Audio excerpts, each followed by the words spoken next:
365 Sports.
Or used to, it's like, especially with a guy like this who's been a great coach for over 20 years. I mean, he is state. So I don't expect much from these folks.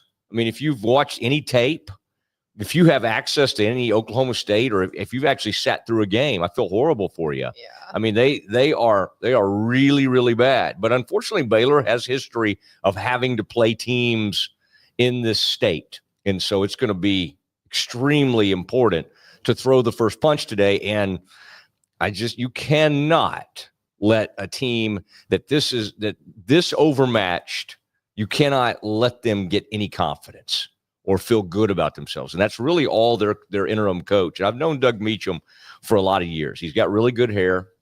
And I think he uses one of those, what do you call, like a crimping iron or something. Man loves to put a good curl in his hair.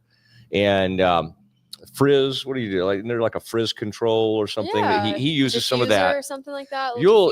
This guy on the sideline is a fun guy to watch, kind of like the Gundy. They played together.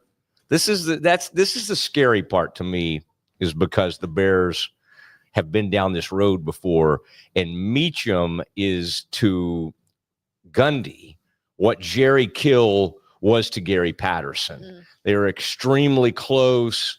And there's a feeling of like, I got to do right by my guy who's given me so many opportunities over the years. And so I think we got to keep an eye on right out of the chute what he's up to and what he's trying to do. And much like K-State, this is a good fan base. For sure. Oklahoma State will show up, and I mean, I'm not saying they'll be packed, but they're better than some fan bases about showing up and appreciating their players, even when things have gone really poorly.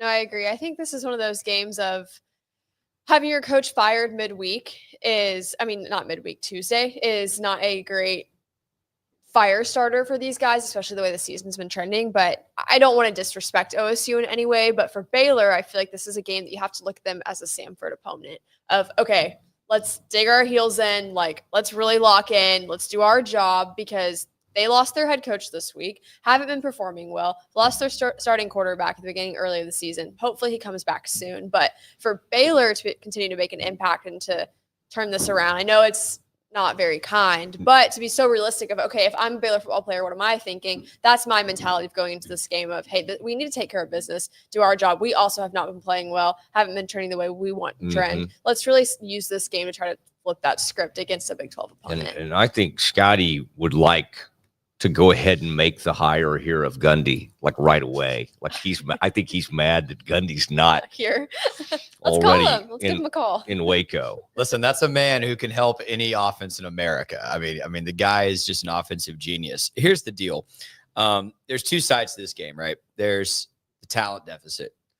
There is a tremendous talent deficit between these two football teams today. Now, I am not going to be Faith Lynch and say that it's as dramatic as Baylor and Samford, but yes, Oklahoma State, their talent is depleted. Like that's just not a secret to anybody watching this football game. The other side of this game, though, is football is an emotional game, and you can have momentum swings happen quickly. I'll tell our friend Alyssa later.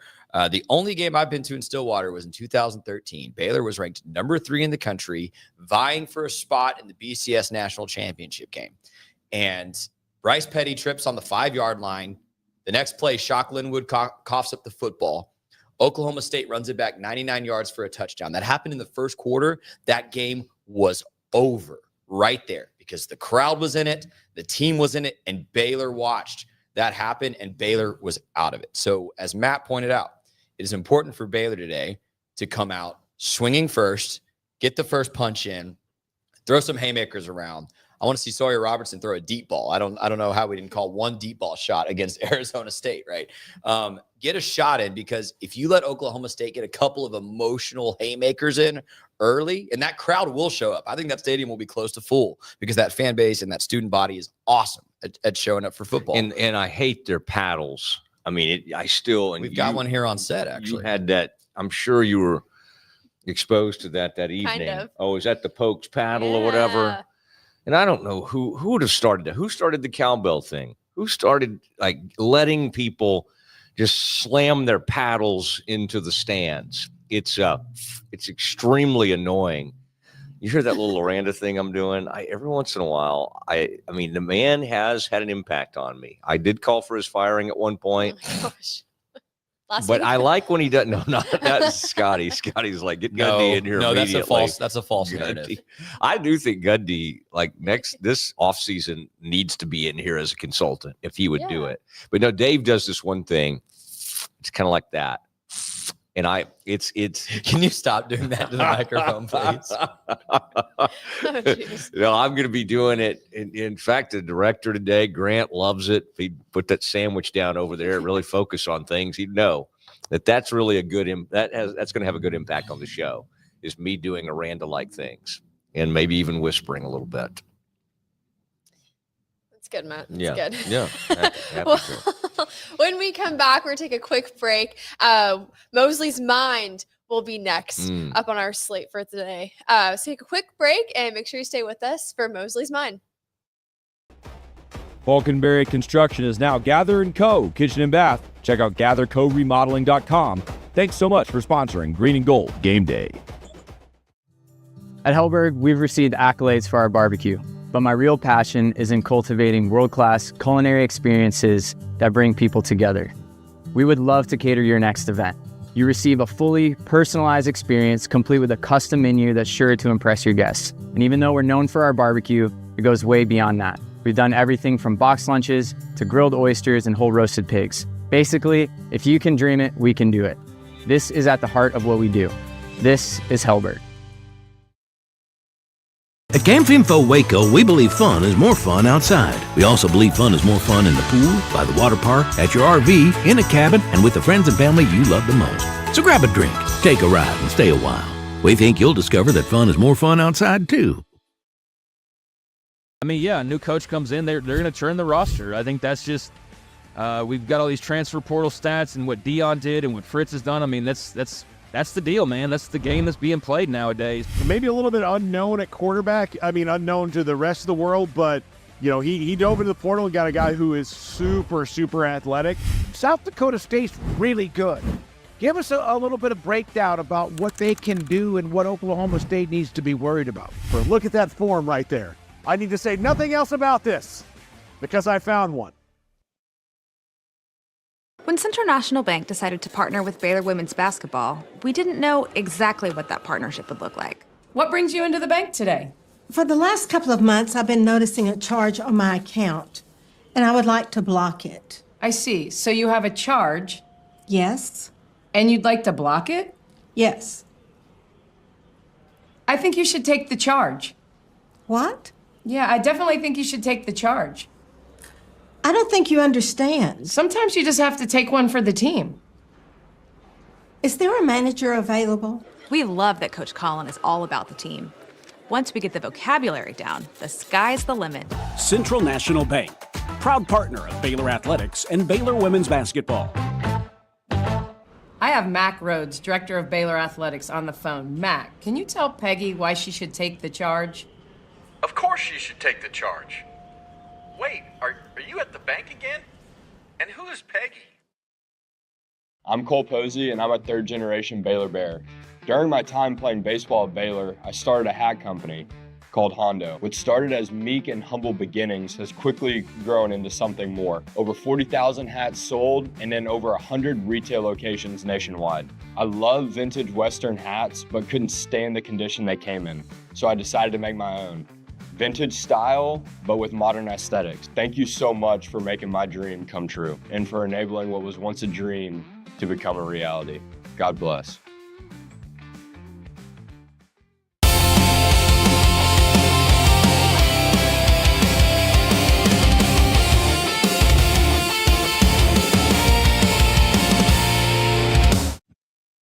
Welcome back to the 365 Sports Green and Gold Game Day Show. I'm Faith Lynch, Matt Mosley. We're going to dive into Mosley's mind here. I'm not going to give a Matt Mosley impression. It's not in my bones, but he's here in the flesh. So that's right. Come in with a good tight shot, please. I like sometimes they put things up on my show, Faith, and it's a little too tight. I was asking Scotty the other day, can we get some? Is there any way to get some distance on these shots? A little bit. That's okay. See, great. There's some removal there, but some of those shorts they put up, it's like right up in my face here. Shows a lot of imperfections. I have a lot of scars. Okay, a lot of fights over the years. Okay, you don't have a fan vote or something to do? No, Thank you, Brazos Landing. Thank you for what you do. Thank you for hosting Scotty and I today. We'll be right in the middle of things over there. That beautiful deck. I may jump right into Brazos. Things get a little warm. What a beautiful fall day it is to sit out at Brazos Landing. The Bang Bang Shrimp. Faith is something you might want to keep in mind. The BLT is a great option. And so love the Lindsay family. Thank you for the Brazos Landing. All right. What's in Mosley's mind is what we do right now. Dave Aranda, I said it already. He talked about being somber and the somberness Monday. And that, for some reason, that bothered me. Like, it's fine. It's like sometimes I don't want my head coaches to be like quite that up front. Like it was a somber Monday. It's like I would rather it be an angry Monday. Like we were upset. I mean, I relate to that better than, well, we're still somber and we got to try to coach that out of them and we got to kind of look ahead. This is the most thoughtful, and he might be the smartest coach in America. It is funny that one guy got fired, and I don't know if two more polar opposites than Mike Gundy and Dave Aranda. They're so different. The charisma is different. Now, not that Dave doesn't have charisma, but it does come across in a different way. I think OSU early in this game, and you can look for it, Faith, and go, well, Uncle Matt told me about that. There'll be a haymaker thrown very early. Will there be fake punts? Will there be onside kicks? Yes. Like it's just what they're trying to do is make their kids stay and see if some of the decent players that they have, can they retain some of their talent? On Thursday, Scotty and I obtained their practice report. I think others had it as well. And it had like 27 people who might be out or like questionable for OSU. I think some of those guys have elected to play. This is one of the, I think it could be one of the best interim jobs in the country because like so many people don't expect anything. They got beat 69-3. Then they got beat by Tulsa. First time they've lost at home to Tulsa since 1951. Like it's an embarrassing low. So there are no expectations. So even if you were able to keep this within 2 touchdowns, there'll be a thought like, Meacham's got them playing. Yeah. Meacham had them show up and everything. Now, is this one of those win one for the Gipper situations like what happened to Baylor in 2021? Absolutely it is.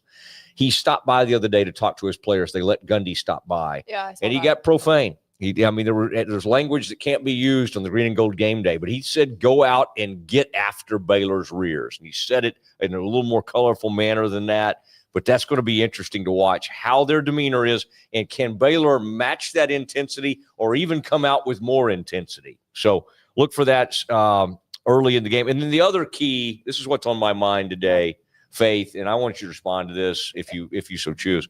The takeaways, and people get mad, boy, Joey McGuire, don't bring him up. Texas Tech is kind of riding high right now. They got all the money. He used to say something called, I don't know where he got it. I think maybe it was his thing. Who knows? But it was like a take three. And what that was get 3 takeaways.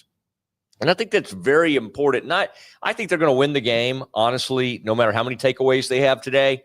But boy, to set up, we were hoping, you mentioned Samford earlier, you were hoping the guys who had, Micah Gifford was one of them, the guys who had interceptions against it, that there would be some carryover effect. These games don't dictate a season. What they do is they dictate an attitude. Yeah. So if you go out there and you could win by 30 or 40 points, you just feel so much better. And then you move forward. And then you play a K-State team that's not going to come in here. I'll tell you a team that can lose and still be dangerous week to week, that's K-State. Because they have enough players and they have a coach that doesn't. And they have a coach who honestly would never go, we're somber. We got some somber fellas in there on Monday. We're still a little somber. Because Kleiman, he doesn't roll like that. He's not wired like that at all. So what I hope is throughout the week, that there's been a little bit of an anger and a little bit of a reminder that they've got a lot ahead of them this season. Because if you don't watch it, 2-2 can go to 3-5 in a hurry. We saw it go to 2-4 last season. You just pray it can't happen against OSU. But it's a bad team, but it's a bad team that has something to play for, Faith. And so it's when you come out with as much emotion as you're going to see from them, you have to account for it. You have to know it's coming, but you have to counter it, and you have to bring your own energy. I think the best thing Baylor can do is know, hey, we're not good at home. We've been pretty good on the road, and maybe this is an opportunity to they wanted SMU. Maybe this opportunity to get on the road, and whatever is their bugaboo and their problem at home, we'll worry about that next week. Like, go try to get some form of swagger back. No, I don't disagree. A lot of good things there. I think you want to have good takeaways as you go into each week. And so Scotty kind of brought it up a minute ago, but I think this is a very emotional week for both of these teams of, okay, Baylor's coming off of the somber Monday that you're talking about of, okay, how do these guys respond? Are we going to be somber and are we going to be upset? I think you saw an emotional Josh Cameron on the sideline last week. You saw an emotional Trig, just throwing helmets, upset, making unfortunate plays at unfortunate times. And then for Oklahoma State, you're losing a coach. You're trying to get fired up from him having his last remarks of, okay, how is this Oklahoma State team going to respond? So you have both of these teams in these positions right now of, okay, how do we want to decide our season from right now? Do we want to quiet down and say, okay, for Oklahoma State, let's just, we can just ride it out and no one expects anything different from us. If we come out and never win another game, no one's going to be surprised that we don't win another game just because of everything going on. For Baylor, it's like, hey, we could be at this spot like we were again last season. How do we respond and how do we want to change that? So I think it'll be interesting. I think the first quarter is going to say a lot about what's going to happen in this game today, just of how both teams come out, how they both look. For Baylor today to get another to get a win away, I think is big, and to create that momentum to then come back home next week. But for Oklahoma State, I mean, I'd love to see this offensive coordinator just, like you said, try a whole bunch of different things. Let's just see what these guys got. Let's see what these guys are willing to give. Let's see who's willing to stay. We're in a day and age of if someone is going to enter the portal or someone knocks on a guy's door and offers X amount of money, they're in a spot this year to be able to take that.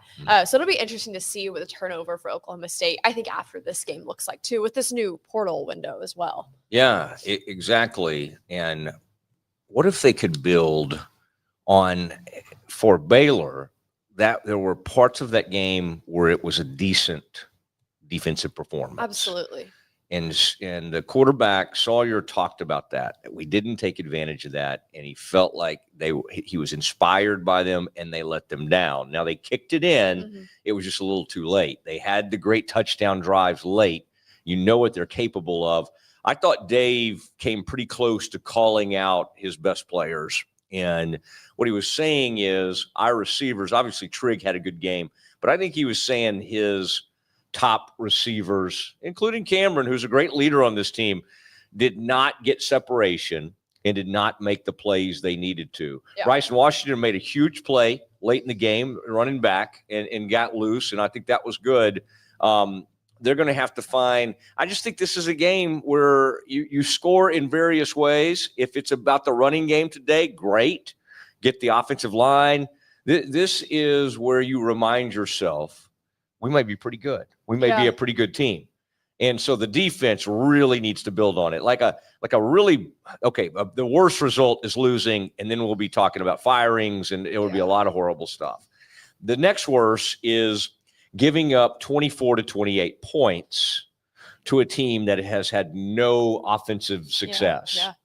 And I'm telling you that those of us who live through that 31-28 Chandler Morris, and if Chandler Morris didn't show up last night and lead his own upset, that was him in Virginia. I mean, these guys, you forget about them for about 2 or 3 years and they're still playing.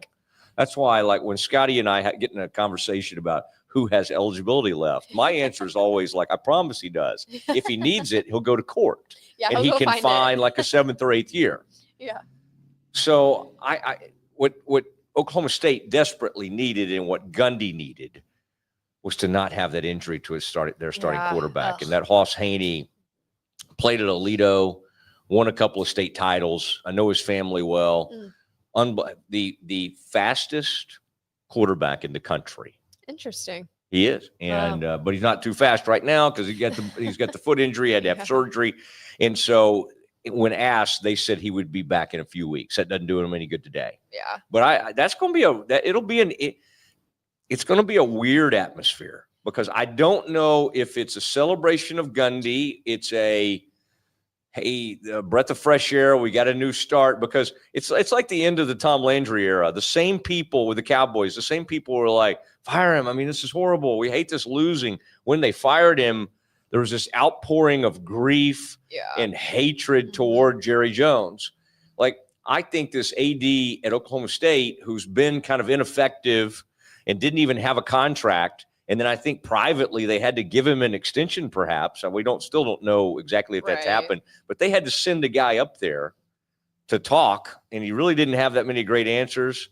And they're really not that great of a program right now across the board. Like, you played against Oklahoma State volleyball. They're bad right now. They had good women's basketball, and their coach just left to go somewhere good,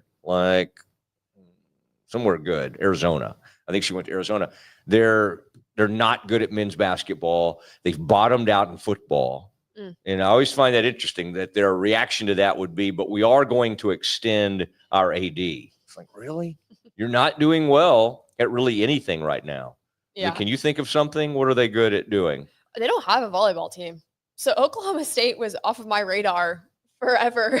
I just kind of knew How about can you not have a volleyball team? I know. I think they have a swim and dive and a Yeah. wrestling team. Oh, the wrestling is So, huge. the They are wrestling good at is- wrestling. They are good at wrestling. But we will get more into some of this with Faith on the Field. My piece today is about Mike Gundy and just my thoughts of what I would think as an athlete, my coach getting fired mid-season or middle season, and what I would expect from that. But we'll hear more about that when we come back. Thank you to Matt for Matt Mosley's Mind, and stick around with us to see Faith on the Field.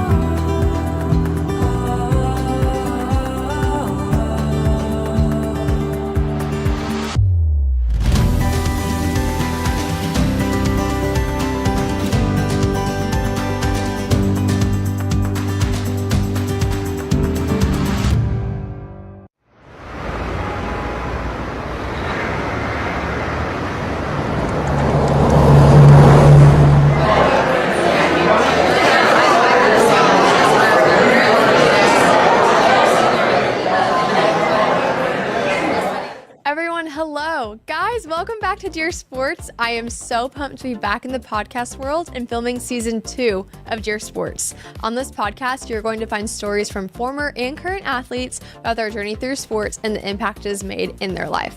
Make sure to subscribe on YouTube and follow our Instagram and Twitter to stay updated on all things Dear Sports.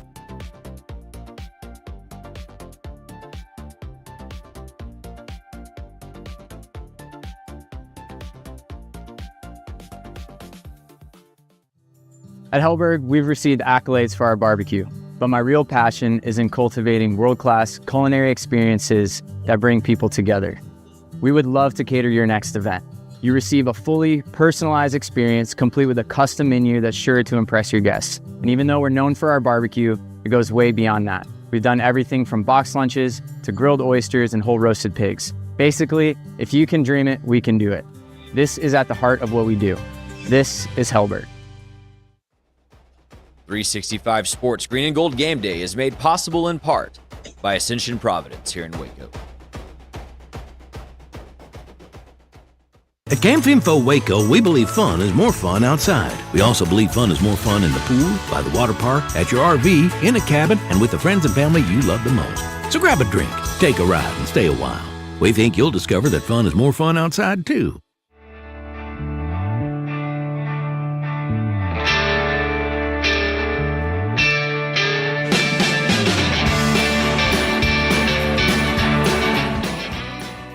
Welcome to a special edition of the Doomsday Podcast, coming to you from the Star in the players' meeting room with defensive coordinator Matt Eberflus. You now have two responsibilities this year that you didn't have last year, and that's being a first-time head coach and calling plays for Dak Prescott for the first time. But now we're doing something that we do annually. We get Stephen Jones's perspective on this football team and how it was built and what expectations should be.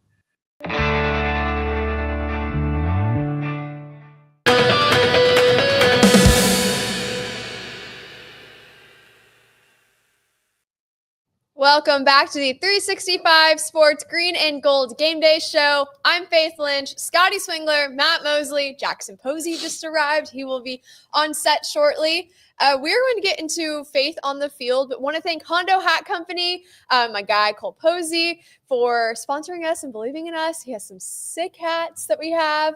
So just thank you to Hondo Hat Company. Make sure you go look at some of their stuff. Scotty is a big fan. Big fan. Huge fan. Tremendous. But to continue our conversation just about Mike Gundy and what happened on Tuesday, September 23rd, 2025.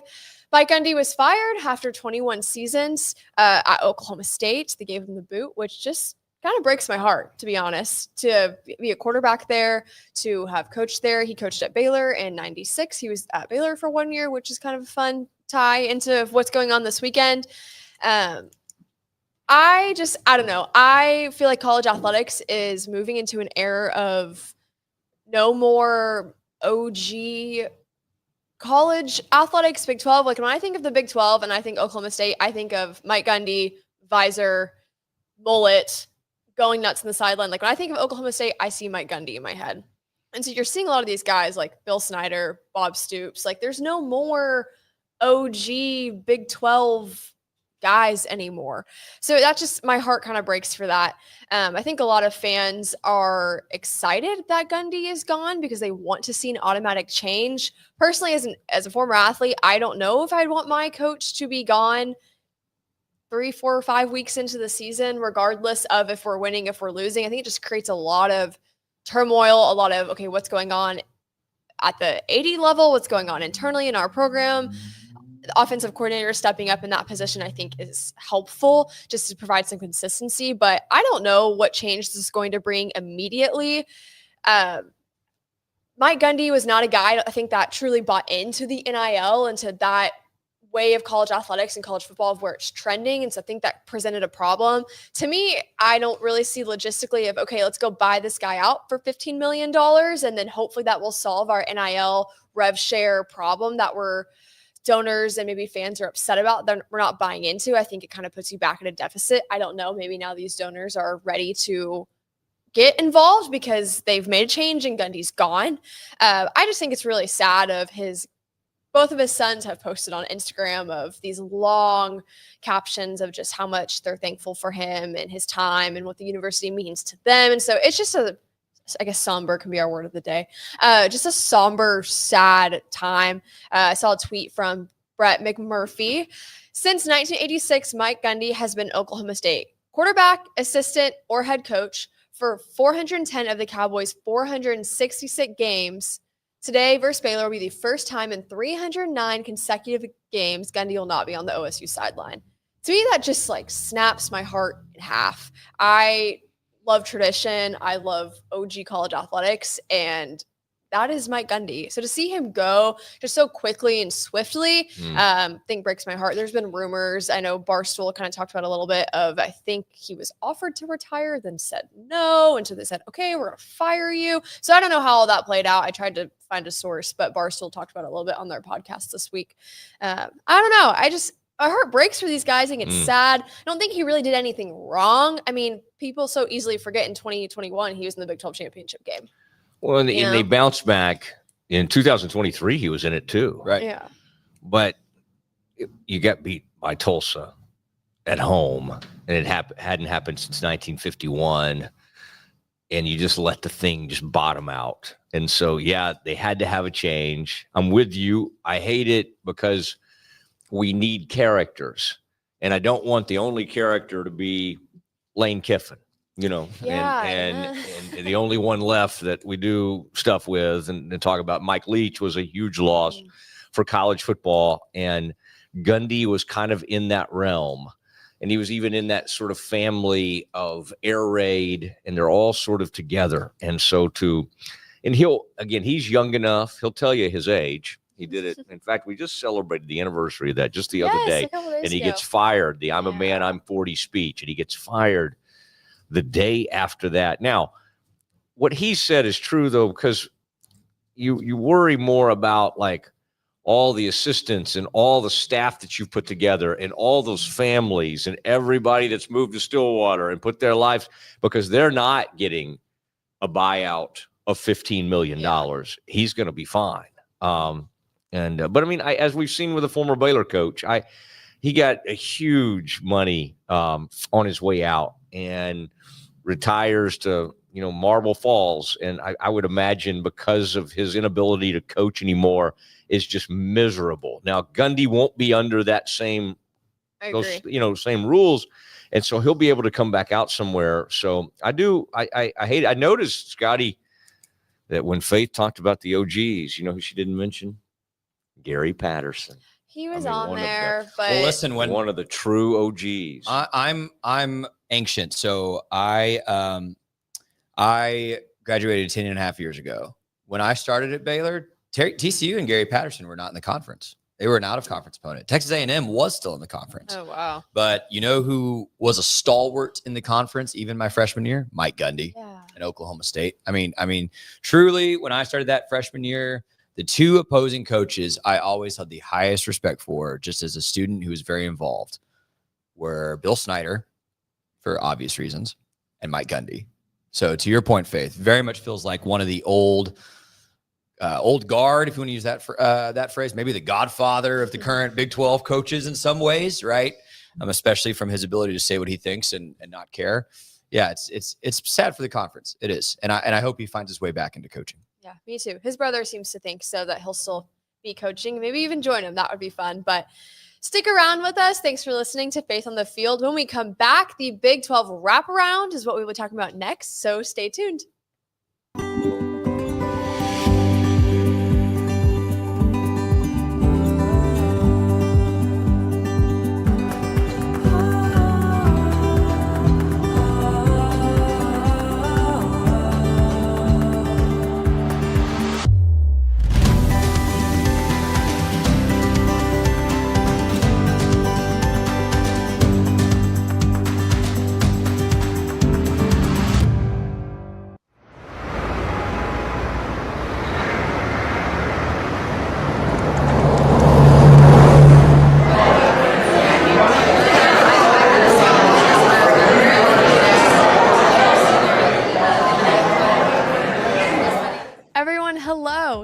Welcome back to Dear Sports. I am so pumped to be back in the podcast world and filming season 2 of Dear Sports. On this podcast, you're going to find stories from former and current athletes about their journey through sports and the impact it has made in their life.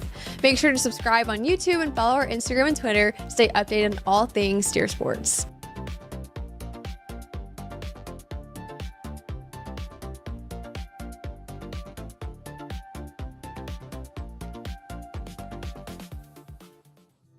At Hellberg, we've received accolades for our barbecue, but my real passion is in cultivating world-class culinary experiences that bring people together. We would love to cater your next event. You receive a fully personalized experience complete with a custom menu that's sure to impress your guests. And even though we're known for our barbecue, it goes way beyond that. We've done everything from boxed lunches to grilled oysters and whole roasted pigs. Basically, if you can dream it, we can do it. This is at the heart of what we do. This is Hellberg. 365 Sports Green and Gold Game Day is made possible in part by Ascension Providence here in Waco. At Camp Info Waco, we believe fun is more fun outside. We also believe fun is more fun in the pool, by the water park, at your RV, in a cabin, and with the friends and family you love the most. So grab a drink, take a ride, and stay a while. We think you'll discover that fun is more fun outside, too.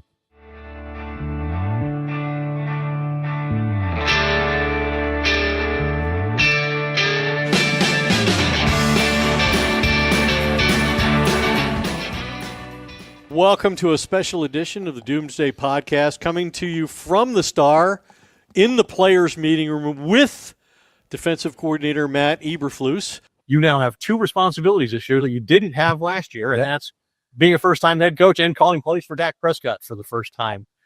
But now we're doing something that we do annually. We get Stephen Jones's perspective on this football team and how it was built and what expectations should be.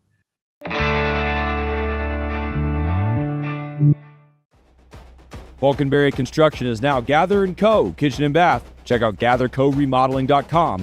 Thanks so much for sponsoring Green and Gold Game Day.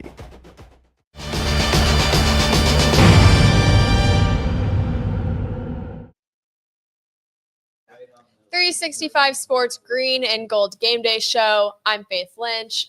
Bringing you back, we are going to jump into our Big 12 wraparound segment for this week. Get to hear from Pete Souza and some of his thoughts of what's going on in the Big 12.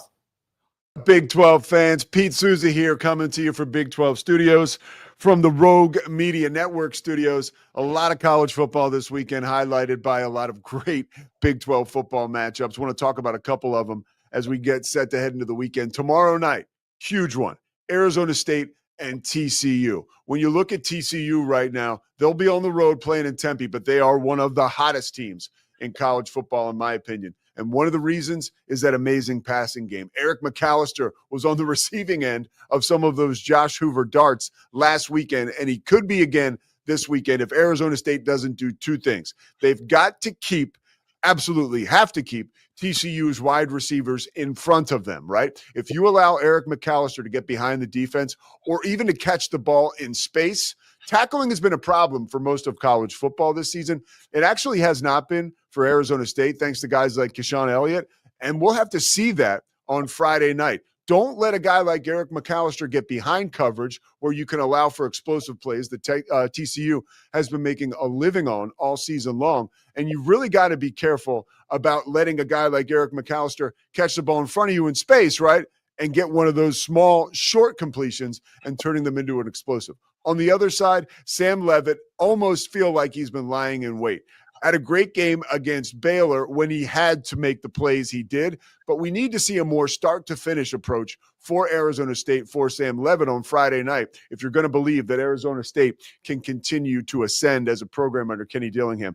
And by the way, the stretch that Arizona State is about to get into is going to be rigorous. We're talking about Houston, Iowa State, Texas Tech, and of course TCU. Those teams lie ahead in the next 5 weeks for for Arizona State. So that's going to be a tough game. Also, keep your eye on Houston. They play in the late game on Friday night at Oregon State. It's quite possible that Houston is going to end up 4-0 after that one. They are on an absolute roll. Cincinnati and Kansas, you can watch that one on TNT. That's a huge game for Kansas playing at home. We're going to find out if Brandon Sorsby and that lights out Cincinnati attack offensively is for real. They'll be doing it against a very good Kansas team. And we remember how hot and how strong Kansas finished the year last season, and Jalen Daniels actually doing an even better job to start this season off, quietly having a Jalen Daniels season, right? Once again. And I think that games like this, if he plays well and has a big one, we'll continue to talk about him nationally. 2 more games I want to talk about on our slate. One, Arizona and Iowa State. Had a chance to talk to Anthony Beck this week about Iowa State. I asked him a question. I said, Anthony Rocco Beck's father.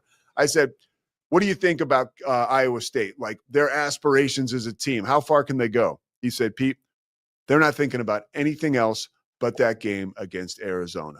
And that is a great sign for Cyclone fans. That's exactly why they're so good. You know, Anthony also told me that Rocco and his ability to lead, that stems from all the listening he's done over the years. Now he talks and goes back and forth with offensive coordinator Taylor Mauser because he earned that respect. That's the kind of respect that Rocco commands in the huddle, and he'll command on the field, and he'll do it against an Arizona team. By the way, boasting one of the best defenses in the Big 12, if not the country. We're not talking about Desert Swarm, right? When I was a kid under Dick Toomey, but we're talking about a team that is really coming up fast and furious. Noah Fafita hasn't made many mistakes. He's kind of starting to have the season we had hoped he would have last year. Arizona, this is going to be a great game as they head to Iowa State. Just a 5.5-point favorite, Iowa State is. We don't like to talk about spreads here, but hey, that's telling. And the late night game we've got to dip into, Colorado hosting BYU. Ton of eyeballs on that game, and for very, very good reason. What can Bear Bachmeier do in a hostile environment on the road playing against Coach Prime and a Colorado team that is always piping hot at home and really is always ready to explode at home? We've been waiting for Caden Salter to turn the corner. He did so last week somewhat. Some huge explosive plays. Can he put together a consistent game against a conference opponent? A conference opponent, by the way, ranked 25th in the nation under the tutelage, right, of young quarterback Bear Bachmeier, who has already exceeded expectations. That is a game you've got to watch. And of course, other great games on the Big 12 slate, Utah and West Virginia, Baylor going in to play Oklahoma State in a situation right now where they've got some chaos. They're trying to settle it down and figure out what they can do. Zane Flores will be quarterback this week for Oklahoma State.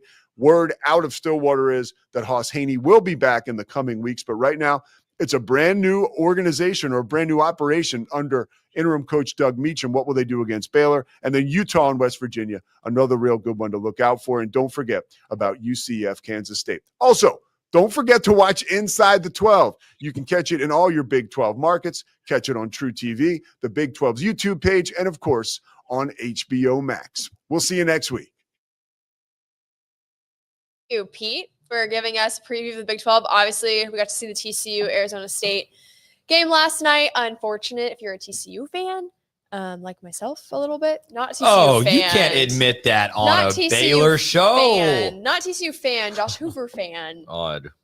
That's a very strange. It was a rough night for Josh Hoover fans. Let's cut that. Too. Let's go. Let's reshoot that, Oh please. Oh my gosh. Anyways, we're gonna give you some score updates. See what's going on in the Big 12. Where are they? Okay. I will talk while you do that. Thank you. I would like to talk about that Arizona State TCU Yeah, game let's do it. late last night because I stayed up, and I also monitored Houston played late last night, and they found a way. And early in that thing, they were in trouble. They were at Oregon State, and it was looking bad, and they found a way late. And it's not a good, I think we had thought perhaps, Scotty, that Houston was going to show some improvement this season. And to be fair, they have. I guess they have. They were worse last year. Well, they were awful. They were awful for most of that game. They did find a way, and so they remain undefeated, and they have something interesting coming up, like Tech or something. I think they have a Texas Tech game up. But the Arizona State TCU game, wow. I mean, that was TCU's there for the taking. I mean, Faith would have been so excited. And if they had pulled it out there it was. They're up a touchdown. It's 24-17, and it was just mistake after mistake. Hoover was some interceptions, one late, and then one horrible call on a horse collar on TCU down near the goal line, and it was not a horse collar. They just grabbed him by the side. Like, if you can review the targeting, like, honestly, you should be able to go back and watch some of those, like a horse collar especially. I mean, it was just a huge moment, and they just missed the call. The guy grabbed him by the side of his shoulder pad and pulled him down, and it was an enormous call. And then TCU couldn't move the ball last night, and they're like, this was the year they're going to have a run game. The run game wasn't there. And then their top, I think his name is McAllister. Eric McAllister. He went out with an injury. Well, he was hanging out, and he was on the field some, and he was extremely ineffective. And they called it a lower body injury. And boy, they're getting better about sharing injuries, but this one was a bad one because, like, at one point they called it an ankle. Later, Sonny Dykes said it was maybe like a hamstring pull or something like that. They were playing fast and loose with that injury, but it turned out to be a huge injury, kind of like Baylor missing Ashton Hawkins last week, and then really not getting a great answer as to, he had a rough week. Well, okay. I mean, it was he wasn't out there much. No. What about those other games? Yeah, we got Cincinnati, Kansas. Cincinnati 27, Kansas 20. Third quarter. Cincinnati up. Yeah, Cincinnati up 27 over Kansas 20. Somewhat surprising. Cincinnati's kind of sneaky. I think they got a quarterback that's flying under the radar that we hadn't talked about. And if I thought hard enough, I could remember his name. Brendan Sorsby. Yes, the great Sorsby. And he's good. He's pretty good. And Kansas, I thought, had kind of bounced back, and they may win this game yet. But still, that'd be a really nice win for Cincinnati for sure. We got UCF 7, K-State 24. Also in the third quarter. My heart goes out to UCF with losing their offensive coordinator and just a good friend for that head coach. Oh, that was an O-line coach, right? O-line yes, coach, yeah. Not offensive coordinator, O-line coach. But real tough. Young, like 50 years old, and kids. Friend of Coach Frost. So correct. And but that was a very, very tough situation for sure. So we'd love to see play good football, but good for K-State. I think Avery Johnson needs a little more. Yeah, let's inflate their confidence before they come to Waco next week. I like that. Yeah. I like that a lot. Let's let him get a win. That is a quarterback. You don't want to bring him up around Scotty because Scotty was kind of right. I think he was even being mentioned in it's not. I mean, when I'm complimenting you, just accept it and don't gloat. There was too much. There was too much going on. There was too much. There wasn't enough substance. There was a lot of style with the hair. Yeah. And then within, first of all, I think it's a disaster to go over to Dublin or wherever they went. You do not want to open up overseas. And when the brother and the dad got in a fight. Brutal. That's so embarrassing. But I do think K-State is one of those programs. Iowa State's the same. they show up week. It's never based on the week before. Like it's and that's coaching. And Kansas has a little bit of that, but they've got cultures that they can play poorly, and you can think they're going to be bad. And the thing is, no matter what happens today, I don't know how Baylor gets back to a point where they're confident at home, but they've got to find it. They've got, like, the mandate given to Dave Aranda for the rest of this season is not just, hey, win games, go to a bowl, try to win the conference. No, it's literally line one is forming some sort of home field advantage. And unfortunately, Baylor is not wired like some of these other fan bases. They're going to show up. I'm talking about not the season ticket holders. A lot of them will be there, and a lot of the tailgaters that love that. But they need to see something. They need to see winning. They need to see, and I don't know if there's anything they can see today that'll impact what that crowd is next week at 11 a.m. Yeah. Other than, I think, the Green and Gold game day. I think us being on the scene and being out in the middle of things and the ability to interact with us might drive some folks. I was just hearing some of the numbers on this thing today. Love that you guys are out there. And I just want to look right into the camera and just tell you guys thank you. Well, they put it on face. That's fine. I have two thoughts about the Big 12 wrap around here. First of all, I hate the result of last night's game because I was really curious to see how TCU would play against Arizona State because I thought it would help me kind of weigh what to expect as TCU gets ready to take on Baylor in a few weeks. However, not only did TCU also lose, it was the exact same final score, and Arizona State won on a field goal at the end of the game. That's ridiculous. So it is actually really tough. I can't learn anything about how Baylor TCU is going to look from that result because it was very similar of a performance. The other thing I want to say, guys, there is a sleeping giant in this conference that nobody is talking about except Pete Souza. By the way, we talk about it almost every week on the Pete Souza show, so much so it drives me crazy, but I think Pete's right. When we're talking about Big 12 contenders, Iowa State comes to a lot of people's mind right now, Texas Tech, NIL. Y'all, the Cougars, not from South Texas, but from Utah, the BYU Cougars are undefeated, number 25 in the country. They will likely roll tonight in Boulder. I'd be shocked if they don't just steamroll the Buffaloes, to be honest with you. And they've got a freshman quarterback named Bear Bachmeier who wears the number 47, which is a crime against humanity. But that kid is good. And I know they've not played an outstanding opponent yet, but I got to tell you, why with that head coach and with the talent at quarterback that is clear, why are more of us not talking about this school as a threat to win the conference? I'll tell you exactly why. Matt. Tell him why. Pete Souza is compromised on that team. I'm not talking about Pete. I asked you why we're not talking about them as a contender. I'm talking about Pete. I'll talk about what I want to talk about. But I'll tell you, Bear Bachmeier, that is bad 47. But Pete has had so many trips to Salt Lake City and Provo that he is at least half a Mormon at this point. He is come. I'm not sure the Mormons would endorse that statement. That Pete made a commitment. I'm not sure they would look at Pete and be very thrilled that you said that. I think Pete. Oh, really? They don't love Pete. Pete, the BYU fans love Pete. Pete has spent a lot of time. They love anyone. They do love. It's almost like that's what good religion promotes. I would say so, but I'm tired of, let's go away from that helmet. They're going to get driven by, I feel good about it. Caden Salter's going to have a huge game tonight. Nope. Come back here, please, Grant. Yeah.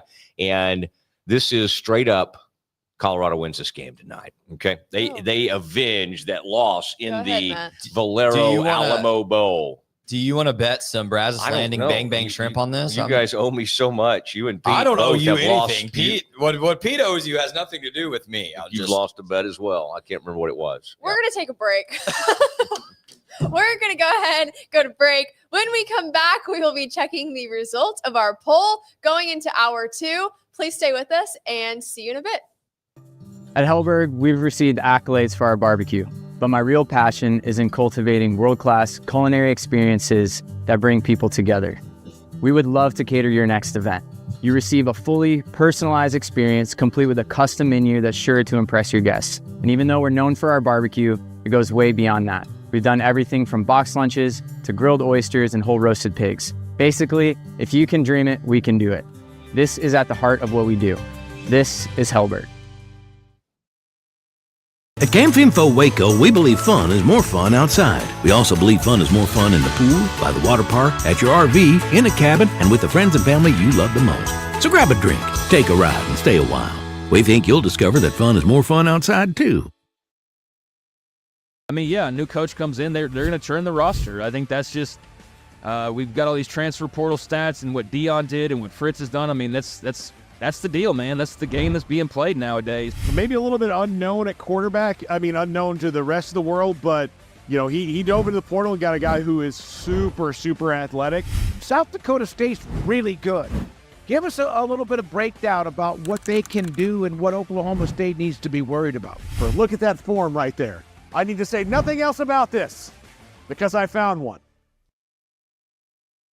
When Central National Bank decided to partner with Baylor women's basketball, we didn't know exactly what that partnership would look like. What brings you into the bank today? For the last couple of months, I've been noticing a charge on my account, and I would like to block it. I see. So you have a charge. Yes? And you'd like to block it? Yes. I think you should take the charge. What? Yeah, I definitely think you should take the charge. I don't think you understand. Sometimes you just have to take one for the team. Is there a manager available? We love that Coach Colin is all about the team. Once we get the vocabulary down, the sky's the limit. Central National Bank, proud partner of Baylor Athletics and Baylor Women's Basketball. I have Mac Rhodes, director of Baylor Athletics, on the phone. Mac, can you tell Peggy why she should take the charge? Of course she should take the charge. Wait, are you at the bank again? And who is Peggy? I'm Cole Posey, and I'm a third-generation Baylor Bear. During my time playing baseball at Baylor, I started a hat company called Hondo, which started as meek and humble beginnings, has quickly grown into something more. Over 40,000 hats sold, and then over 100 retail locations nationwide. I love vintage Western hats, but couldn't stand the condition they came in, so I decided to make my own. Vintage style, but with modern aesthetics. Thank you so much for making my dream come true, and for enabling what was once a dream to become a reality. God bless.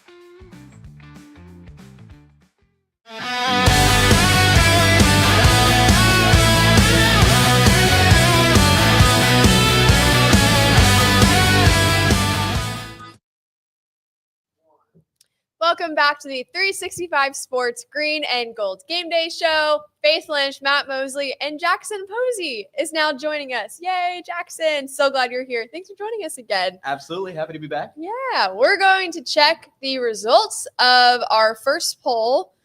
Drum roll for the graphic. All right, first poll. Well, let's tell them what it is. Tell them what they won. There it is. Okay. How nice. will the coaching change affect OSU? Won't have a big impact. Let's see. Let me look at the percentages here. We're having some strong faith. I don't know. I just feel like if my head coach, without a warning, just was like packing it up, I'm leaving, fired, resigning, whatever, retiring. I feel like that just provides confusion, and you're in an environment that is just chaotic. Like you can't tell me on a Tuesday you lose your head coach and then Saturday it's all right, we're ready to go. I mean, I hope they do. I guess. No, but here's the deal: they're so awful, Faith, Yeah. and they've been so awful. It can't get any worse. It cannot. Really? The bottom is a loss at home, To and I'm sure Tulsa. Jackson may address some of this history, but we're going back to 1951. So the good news for OSU fans is that nothing happens today can get any worse. Like even getting beat 50-0 by Baylor is not as bad as 19-13 to Tulsa. Okay. So they've bottomed out. They have reached bottom. And so today I'm anxious to see it. And it's interesting. And I agree with the fans. If I had the ability to log on and vote, I would have voted just, y'all do tell me the site. But no, I would love to. I would have voted with the 58%. I think Okay. that's fair. Very fair. Poll 2, we're going to launch. Which Baylor position group has a standout game today? Defense front 7, defensive backs, Baylor's O-line, Baylor's offensive skill players. I would love to see defensive front 7, defensive backs, defensive O-line, or defensive offensive skill players. I would love to see defensive front 7. I think if we can take last week's defense and continue to ride on that to these next couple games, I think that means, okay, we're making progress.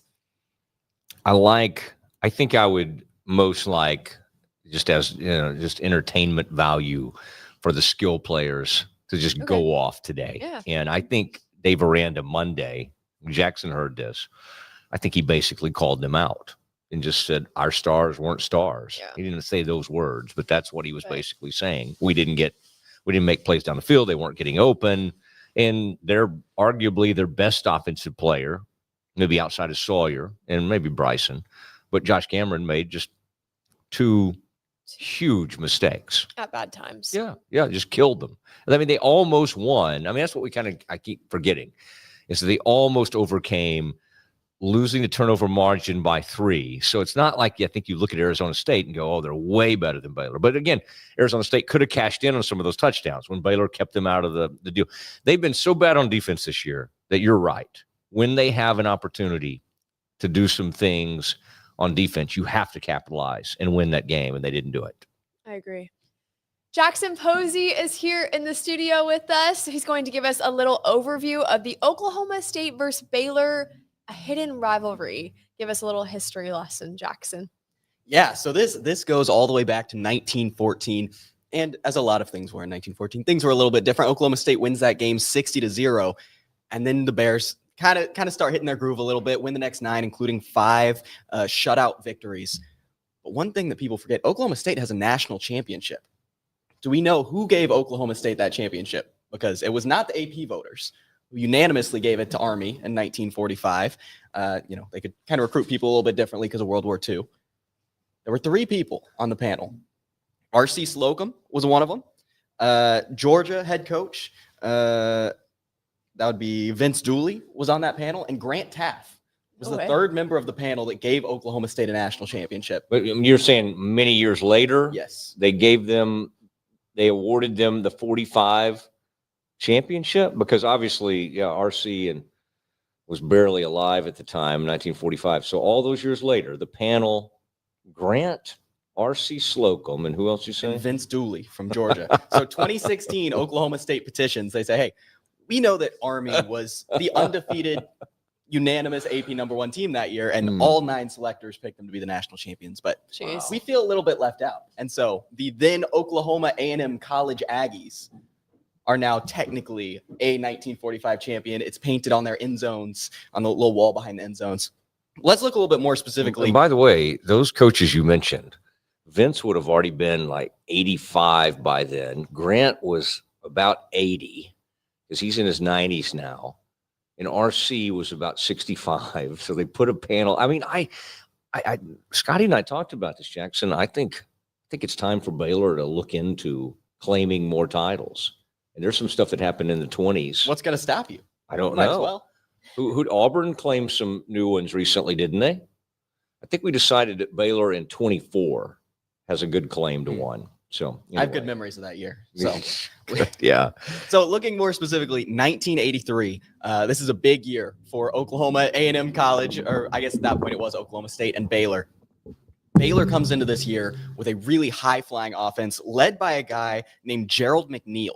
This guy played in the NFL, second-round pick. In the NFL, he was listed at 5'7", 145. So you might imagine he was even smaller in college. He was nicknamed the Ice Cube, played with Refrigerator Perry, and in the words of the LA Times, he was called the Ice Cube because he was, quote, small and slippery.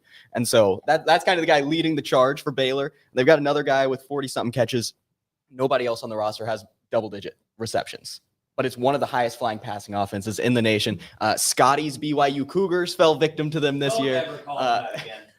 BYU with Steve Young drops that season opener against Baylor. They win out the rest of the season. So they could probably claim that national championship if they want to. But kept them from being undefeated. Baylor struggles a little bit more as the season goes on and winds up with a berth in the Astro Bluebonnet Bowl, This was the Bluebonnet Bowl, played in the Astrodome in Houston on New Year's Eve against an Oklahoma State team that was pretty good that season. Wins against Tulsa, which you can't take for granted at this point in history. And they were coached by a guy named Jimmy Johnson.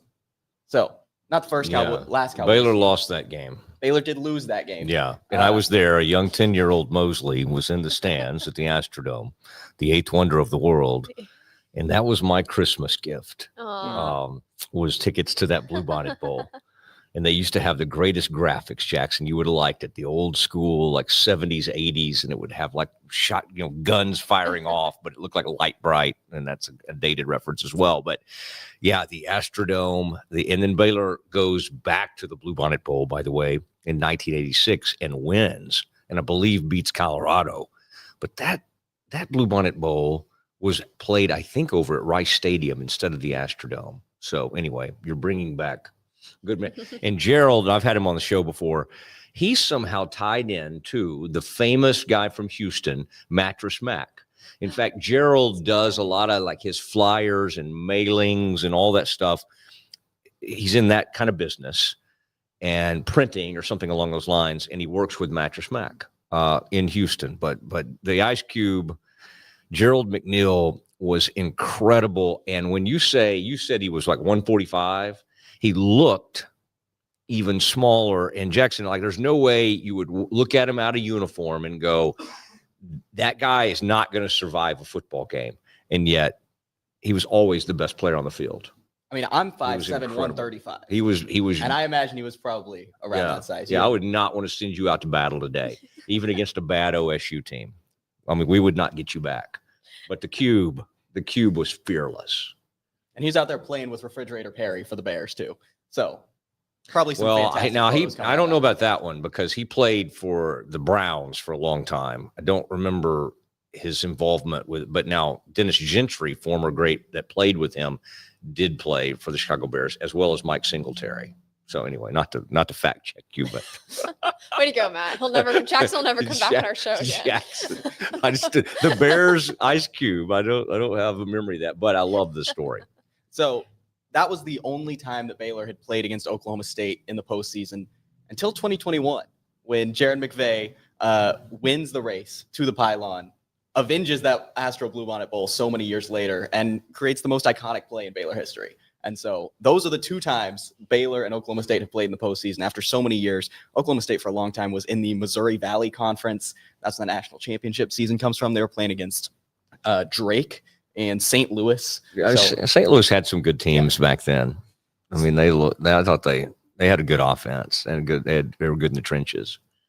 And Oklahoma State, 83, by the way, was their quarterback was Rusty Hilger, I think, who went on played a little NFL. But yeah, those are good memories there. That was my freshman year of college. It was 21. So that was like super excited. We have our photo behind me of the iconic play, but that was a crazy game. I mean, comes down to the wire. I was just happy to be there because I was like, this is sick. Like, we're in the Big 12 championship freshman year. Like, this is awesome. But no, great times for Baylor. Thank you, Jackson. That was awesome. Absolutely. Appreciate it. We're going to take a break. And when we come back, we will be going behind enemy lines with Alyssa Brandon. Super stoked to have her on our show today.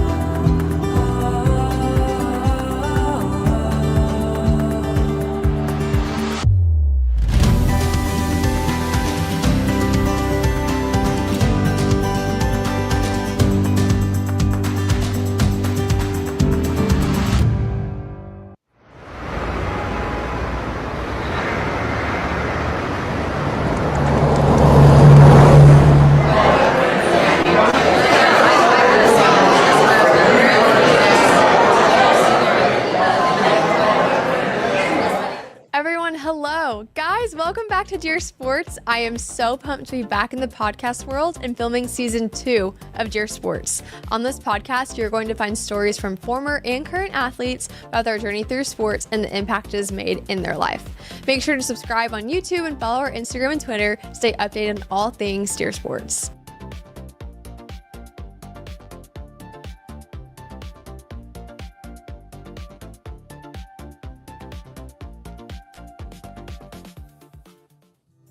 At Hellberg, we've received accolades for our barbecue, but my real passion is in cultivating world-class culinary experiences that bring people together. We would love to cater your next event.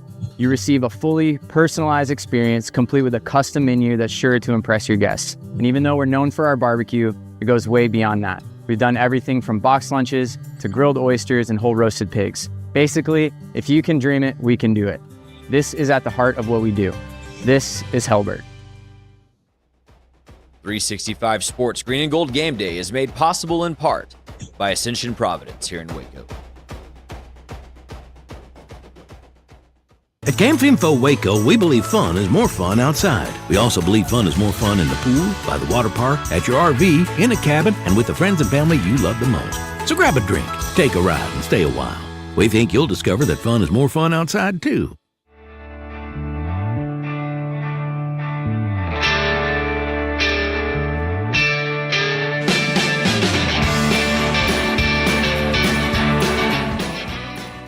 Welcome to a special edition of the Doomsday Podcast, coming to you from the Star in the players' meeting room with defensive coordinator Matt Eberflus. You now have two responsibilities this year that you didn't have last year, and that's being a first-time head coach and calling plays for Dak Prescott for the first time.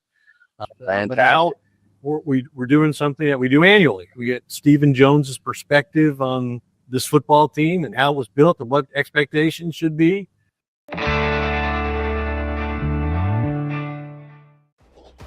Falconberry Construction is now Gather & Co. Kitchen and Bath. Check out gathercoremodeling.com. Thanks so much for sponsoring Green and Gold Game Day.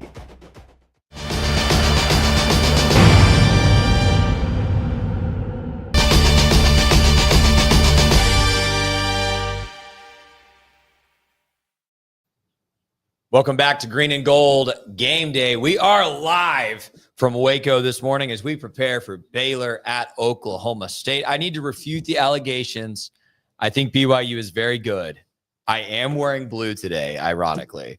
I am not a BYU fan. Jackson Posey, thank you. Okay. Hey, I want to introduce you to a friend of mine, Alyssa Brandon. Outstanding. Actually, first, sorry, I didn't read my rundown carefully. I want to thank some of our friends really quick. You've seen the ads. Gather & Co., Kitchen and Bath, outdoor pergola, space to watch the football game, remodel the bathroom so it's safer for mom and dad. Call my friends at Gather & Co. Southern Roots, I like the pizza. Or if you like beer, I like the beer. It's both great. Southern Roots, check it out. Camp Finfo Waco, that's where we do our live tailgate show every week for the home games. So next week, prior to Kansas State, come on out a little early. Come by Camp Finfo's tailgate. We'll be doing this show live. Blake Blackmar will be out there with the pit, smoking up something delicious for you to eat. Southern Roots will be there serving. If you want to partake, we would love to see you there. Okay, now I'm going to introduce my friend Alyssa Brandon. She's an outstanding reporter in Stillwater Junior at Oklahoma State. I asked her to give us some insight on this Oklahoma State program, fan base, players, and what to expect in this afternoon's ball game. Here's Alyssa. I'm Scotty Swingler, and I'm joined now by Alyssa Brandon. Alyssa is not only a current student at Oklahoma State, but she is part of the journalism media world up there in multiple facets. She's got her own podcast, sports director at the television station, all the good stuff. Alyssa, thanks so much for jumping on with us this morning on Green and Gold Game Day. Yeah, absolutely. Thank you so much for having me, and thanks for that great intro. I feel a little bit better about myself now. Oh, well, you should feel great. You're doing a great job. We had you on the Pete Souza show this week and loved having you. So thought we'd bring you on this morning to speak to this game coming up today. And the first question, I know you're probably exhausted of talking about this, but the big story this week is just going to be the fact that Mike Gundy was fired on Tuesday. We've been talking about it here all morning. What are the vibes like on campus in the wake of Mike Gundy being let go? Yeah, I think the vibes are just a lot of shock. I had a really interesting way of finding out. I was actually live on a show and my phone started blowing up and I looked down and I was like, okay, guys, we got to break this news. And it was a shock to a lot of us, mainly because just of the timing and just because of how legendary of a coach he is and what he's done for this program. That, I mean, it didn't even come from him. People were saying players found out via social media. He didn't really get to talk to the team until later on in the day. And so I think right now, it's kind of eased over a little bit in the past few days. Now we're on game day, but fans are shocked and fans are a little bit disappointed that he didn't get somewhat of a farewell tour, just because of all that he's done. But at the same time, I think fans are ready for the next era, and they're ready for a guy that wants to come in here and pour into the students and pour into NIL and create a new strategy that can kind of get this ball rolling again for Oklahoma State. We've kind of gotten behind the 8 ball on NIL spending. So I think they're excited for a guy that can come in here and do that. And I anticipate, we just saw this past weekend, Gary Patterson got his TCU Hall of Fame induction and just a huge welcome home. Gundy will get his. Like he will be honored there in Stillwater forever. I have no doubt, but I know it's been a weird week. That being said, you're right. It's time to go looking for someone else, and a few names on that list of potential prospects for this job. Who are 2 or 3 guys that you think the administration is definitely reaching out to about the opening? Yeah, I think the number one guy on the list is Zach Robinson, who is the offensive coordinator right now from the Atlanta Falcons. I'm sure y'all have heard that name floated around there as well. And the reason you have is because it's been floating around here for more than just this season. At the end of last season, there were confirmed reports that the office and the administration was actually in conversation with Zach Robinson, or there had been some sort of talking to Zach Robinson. And he was a former quarterback here. And like we've seen, that worked before with Gundy. I mean, they threw him in here and he was an offensive-minded guy, and that seemed to work for a long time there. So Zach Robinson, it'll just be an interesting timeline there, as he's obviously in the middle of an NFL season. But that's one name I would look out for, and I think they're gonna have to bring in some money to be able to pull him in. But it would obviously, I think it would be a pay upgrade for him. And then another guy that people are talking about, the rest of these are really just rumors. We don't have anything confirmed now. But if I was choosing a guy, I'd look down in San Marcos at GJ Kinney. I mean, he's absolutely turned that Texas State program around. And he's a guy that has ties to Oklahoma State as well. He was a graduate assistant under Mike Gundy here in 2008. And that's something that Oklahoma State has really appreciated from hires, is if they've been involved before. I mean, we've seen it with Doug Meacham. He was a coach. He was some sort of analyst here a couple years ago. And then he was also played on the offensive line here with Mike Gundy. So we like guys that have ties to Stillwater here. So GJ Kinney would be a great guy as well. And then I think another guy, if we're throwing any others out there, would be Alex Golish. I mean, he's a name that's just hot in general right now with what he's doing at South Florida. And he's a guy that has ties as well. And he's had time at Ohio State, UCF, Tennessee. I mean, he can bring with him a lot of college football experience, and that's something that we need. So I look out for those 3, but yeah, think about Zach Robinson at the top of that list. Well, GJ Kinney has burned Baylor twice. I don't know if you knew this, but in the mid-2000s, he was verbally committed to Baylor, flipped to Texas, ended up starring at Tulsa. And then, of course, his debut as the head coach in 2023, Texas State came up here to Waco and beat the brakes off of Baylor in a really embarrassing opener for the Baylor Bears. My sister was actually going to Texas State at the time. Oh, man. And she, not as big as football fan as I am, but she was like, how did we win? We were not supposed to. And I was like, I don't know. Yeah, he's definitely a name that I think Baylor fans are keeping an eye on as well, just in case anything were to open up here in Waco, not to speak too much into that. Okay, so I want to tell you really quickly, just compliment your campus environment and football environment. I made my first trip to Stillwater in 2013. I was a junior at Baylor, and it was number 3 in the nation, Baylor, vying for an opportunity to play in the final BCS national championship game. Going up to Stillwater, early November. College Game Day was there. It was the first time College Game Day had Baylor featured. I was in the front row in my green and gold amidst the sea of orange. I've got awesome pictures from that day. Yeah. And that was the worst football night of my life, Alyssa. Oklahoma State beat the brakes off Baylor. Just embarrassed Baylor. And after I kind of got over the loss, my biggest takeaway from that trip was I think Stillwater and Boone Pickens Stadium might be the most underrated home field advantage in college football. I mean, it is awesome. Like I just can't help but admire it. The way the fans are right on top of the field, the paddles in the corner, the ruckus student section. I mean, it is legit. I loved the stadium environment once I kind of got out of my own head about the Baylor loss. Just love it there. It's so special. What makes it so special for you as a student? Yeah, I think I 100% totally agree with everything you said there. Like the students on top of the stadium, I think is unlike any other college football stadium across the nation. And I don't think they haven't really talked about this a lot, but USA Today voted Boone Pickens Stadium as the best college football atmosphere in all the nation. I mean, and if that says a lot compared to what the success we're having right now, that we're still like up in those rankings. But yeah, I think it goes back to just what this school was founded on, and it goes back to our alma mater that people are sticking to.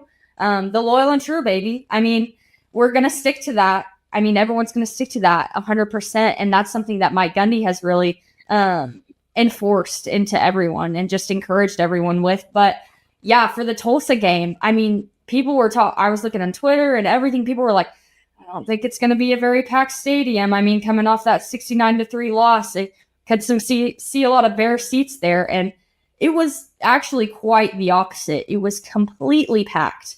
All the suites were filled, supposedly. A lot of people were worried about season ticket holders giving up their tickets, and lots of those were filled as well. So that just shows you that this Cowboy culture, the Cowboy family, they're going to show up no matter what, and they're going to be loyal no matter what. And that just speaks to this program. So Doug Meacham steps in as the interim head coach, another offensive-minded guy, sure to throw some wrenches at Baylor's defense. But with this fan base, and particularly these players on the field, how do you expect the response to be this week in the wake of that coaching change? Yeah, I think they're going to be more motivated than ever. And Doug Meacham's a guy, I think that's really getting them motivated. He said that, according to their body language, that it looked like they were going to fight no matter what. And so I think a lot of them are coming in this with a new inspiration that, hey, maybe we can go and support Mike Gundy. Maybe even show people that, hey, like, he did a lot for us, and this is what we want to show out here for it. And then just to put some film on tape for maybe if they're looking forward to a next destination. I mean, Oklahoma State fans hope that's not the case, but I think this will just reinvigorate everyone to have a deeper passion for, hey, let's go out here and show what I've got. So, and we've said before, I think Doug Meacham's going to kind of could create some chaos, throw everything out there. And so I think guys are going to be looking to make really big plays. So I think they're going to respond super well.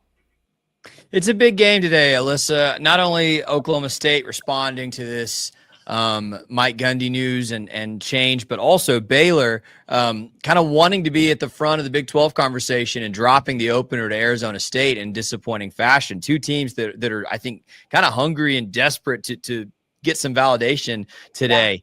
I'll be honest, I think Baylor fans probably don't know this Oklahoma State roster as well as they've known rosters of the past, just because of the 0-9 conference record last year and all the shakeup in the transfer portal. Who are two or three guys that Baylor fans need to keep an eye on today on Oklahoma State's side? And then kind of a follow-up to that, how do you expect this defense to try to slow down Sawyer Robertson, who's one of the hottest quarterbacks in college football?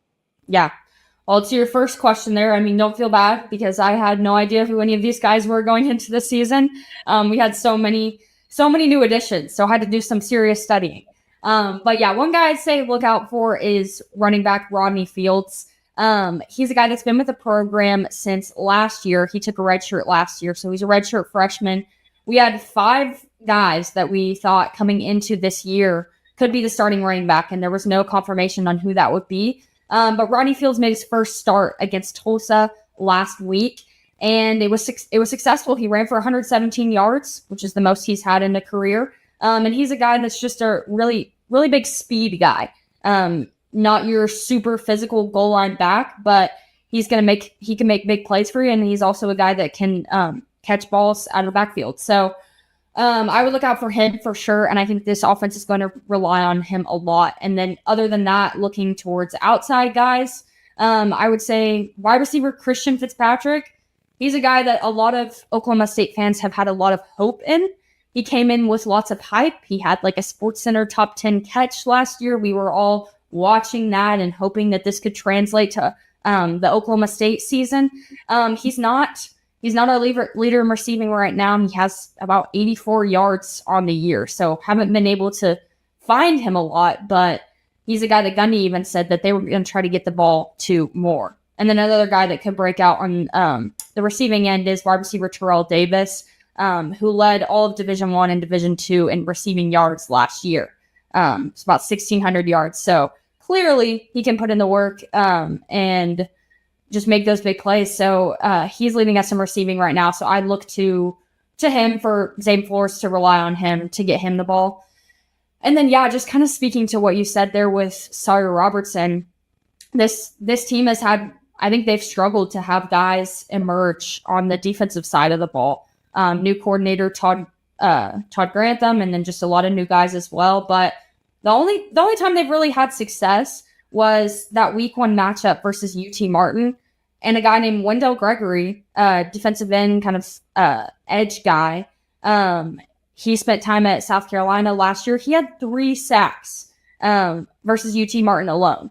Since then, Oklahoma State has had 0 sacks altogether as a whole, which is a little bit shocking and frustrating. But yeah, if this team has a chance to put pressure on Sawyer Robertson, I'd say look out for it being Wendell Gregory. So I hadn't really dug into the stats that deeply. So 0 sacks through the last 2 games. Yeah. That's incredible. Yeah, considering also that the guy that is our defensive coordinator is a defensive line coach was a defensive line coach in the NFL. So yeah, definitely Cowboys going to want to turn that around today. Last question for you. I know you're a student and you will be passionately cheering on the Cowboys today, but put on your journalist cap with me. What's actually going to happen on the field this afternoon? What do you expect? And if you want to offer up a score prediction, that would be pretty cool as well. Yeah, I'm really going to try and keep my journalism hat on here. I will be in the stands rooting for the Cowboys, I won't lie. But, I mean, I just have to go with the facts here. I'm going to take the Baylor Bears to defeat the Cowboys. And they got the edge on us last year. Obviously, completely different situation. It was in Waco. And unfortunately, I don't think Oklahoma State has improved since then. And I think Baylor has stayed the same in a lot of facets. So just with the turnover with, obviously, Doug Meacham, first ever game as a head coach. He's never been a head coach. So we don't know what that's going to look like at all. So for me, I'm going to stick with the facts here, stick with the obvious and say it's going to be Baylor. And I'll go 38 for Baylor. I think they're going to throw a good amount of points up there on the board. And then I'll go 20 for Oklahoma State. Throw them a couple touchdowns, see what they can do there, considering they have everything to prove. By the way, 38-20 would cover the spread for Oklahoma. It's a 20.5 point favorite for Baylor today. Well, Alyssa, it's been awesome. Thank you so much. I'm expecting a very exciting game. I think Coach Meacham's going to throw the kitchen sink out, try to do anything he can to get these guys excited and maybe get a win under their belt. And I'll just tell you, as someone who was there in 2013 and has watched Baylor lose way more games in Stillwater than they've won, it still frightens me a little bit coming up there today. I'm fairly confident Baylor's got the better team, but anything can happen in Stillwater. Should be a great one today. Yeah, thank you so much for joining us on Green and Gold Game Day. Of course, thank you so much for having me. I've had a blast. 365 Sports Green and Gold Game Day is made possible in part by Ascension Providence here in Waco. At Camp Info Waco, we believe fun is more fun outside. We also believe fun is more fun in the pool, by the water park, at your RV, in a cabin, and with the friends and family you love the most. So grab a drink, take a ride, and stay a while. We think you'll discover that fun is more fun outside, too. I'm Cole Posey, and I'm a third-generation Baylor Bear.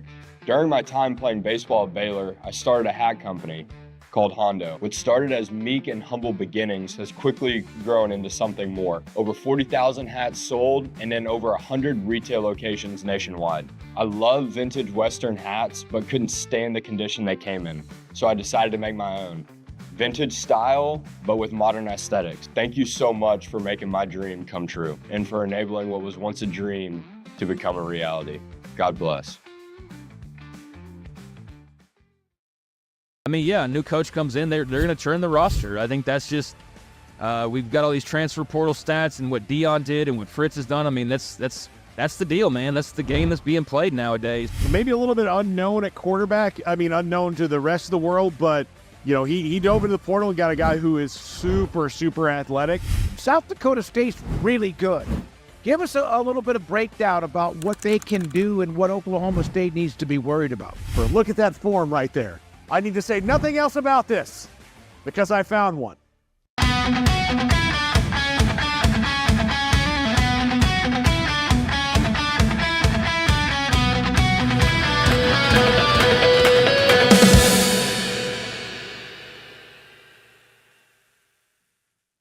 Welcome back to the 365 Sports Green and Gold Game Day Show. Faith Lynch, Scotty Swingler, Matt Mosley coming up on our 29-minute count to kick off. Wow. Thank you to Alyssa Brandon from Behind the Enemy Lines. She was awesome. I got to meet her at Big 12 Media Day. So sweet, so kind, so great that she was able to give some insight to OSU. Matt, Scotty, got anything for us? Bear Essentials time? We do. We have so much for you. It is time for Bear Essentials, and we'll look at some of the keys to today's game. And one thing, Faith and Scotty, standing out to me is this ongoing story and the mystery surrounding Sawyer's refusal to take off and run, and something that other teams are having so much success. In fact, if Oklahoma State is to have success early in this game, why in the world wouldn't they try to run their quarterback? He may be the slowest man in the world, and I would still try to run him against this defense. The Bears have a quarterback who runs probably a 4.6. Like, he's athletic. He's got plenty of speed. We have seen him take off up the middle on 50-yard runs. It should be a part of what Baylor does. And if you think about it, I mean, Scotty, when they had Gary Bohannon, it became such a, I know everybody hated that offensive coordinator by the time he left, Jeff Grimes, but when it worked big time because he impacted everything. And it's harder to account for an offense when you have a quarterback and he was big and could lean on a team. And Sawyer has great size. He's got great speed. And the fact that he will not take off is maddening. One of the worst things you can see, I think, as a fan, is you see your quarterback on like a 3rd and 8, and he, instead of taking what appears to be at least 15 free yards, you hurl it into coverage. And we did see that against Arizona State, and it's very annoying.